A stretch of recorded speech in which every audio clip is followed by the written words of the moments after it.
Friends, ಜೀವನದಲ್ಲಿ ನಾವು ಒಂದು ಇರುವೆ ಥರ ಇರಬೇಕು. ಇರುವೆನ ನೋಡಿದ್ದೀರಾ?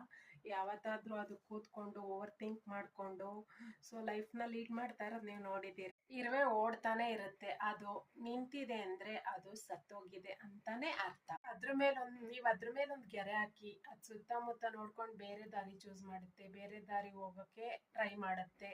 ಒಂದು ಆಬ್ಸ್ಟ್ಯಾಕಲ್ ಅಥವಾ ತಡೆ ಏನಾದರೂ ಇಡಿ, ಅದನ್ನ ಕ್ರಾಸ್ ಮಾಡ್ಕೊಂಡು ಅದನ್ನ ರೈಟ್ ತಗೊಂಡು ಅದನ್ನ ಯೂ ಟರ್ನ್ ತಗೊಂಡು ಅದು ಹೋಗ್ತಾನೆ ಇರುತ್ತೆ ಅಲ್ವಾ.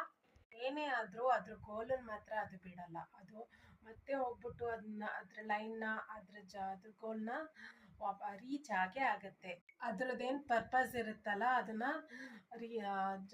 ಕಂಟಿನ್ಯೂ ಮಾಡ್ತಾ ಹೋಗುತ್ತೆ. ಮನುಷ್ಯನ ಜೀವನನೂ ಇರ್ಬೇಕು ಕನೆಕ್ಟ್ ಮಾಡ್ಕೊಂಡು ನಾವು ಆ ಥರನೇ ಇರಬೇಕು ಅಂತ ಹೇಳಕ್ ಇಷ್ಟಪಡ್ತೀನಿ. ನಮ್ಮ ಮುಂದೆ ಏನೇ ಒಂದು ದೊಡ್ಡ ದೊಡ್ಡ ಪ್ರಾಬ್ಲಮ್ಸ್ ಬರ್ಬೋದು, ನಾವು ಅದನ್ನ ಫೇಸ್ ಮಾಡ್ಕೊಂಡು ಮುಂದೆ ಹೋಗ್ತಾ ಇರಬೇಕು.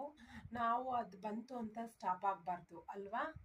ಇವತ್ತು ನಿಮ್ಮ ಎದುರುಗಡೆ ಒಂದು ದೊಡ್ಡ ಕೋಡೆ ಬಂದಿದ್ಯಾ, ಸುತ್ತಮುತ್ತ 4-5 ಆಪ್ಷನ್ಸ್ ನೋಡಿ. ಈ ದಾರಿ ಸ್ಟಾಪ್ ಆಯ್ತಾ, ಈ ದಾರಿ ತುಂಬಾ ತಡೆ ಬಂತ, ಯೋಚನೆ ಮಾಡಿ ಇದನ್ನ ಹೆಂಗೆ ಸಾಲ್ವ್ ಮಾಡೋದು, ಇದನ್ನ ಹೆಂಗೆ ಓವರ್ಕಮ್ ಮಾಡೋದು ಅಂತ. ನಿಮಗೆ ತುಂಬಾ ದಾರಿಗಳು ಸಿಗ್ತಾ ಹೋಗುತ್ತೆ.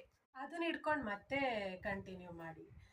ಇನ್ನೊಂದು ಪ್ರಾಬ್ಲಮ್ ಅಂತ ಅದಕ್ಕೆ ಇನ್ನೊಂದು ಸೊಲ್ಯೂಷನ್ ಕಂಡುಹಿಡೀರಿ. ದಾರಿ ಸಿಗುತ್ತಲ್ಲ ಅದ್ರ ಮೇಲೆ ಫೋಕಸ್ ಮಾಡಿ. ಇರುವೆ ಥರ ನಾವು ಜೀವನ ಮಾಡಿದಾಗ 100% ನಮ್ಮ ಗೋಲ್ನ ನಾವು ರೀಚ್ ಆಗ್ಬೋದು. Thank you. This is about life, goal achievement, reachment. Thank you. I will come with another plug. This is Suma signing off. Thank you.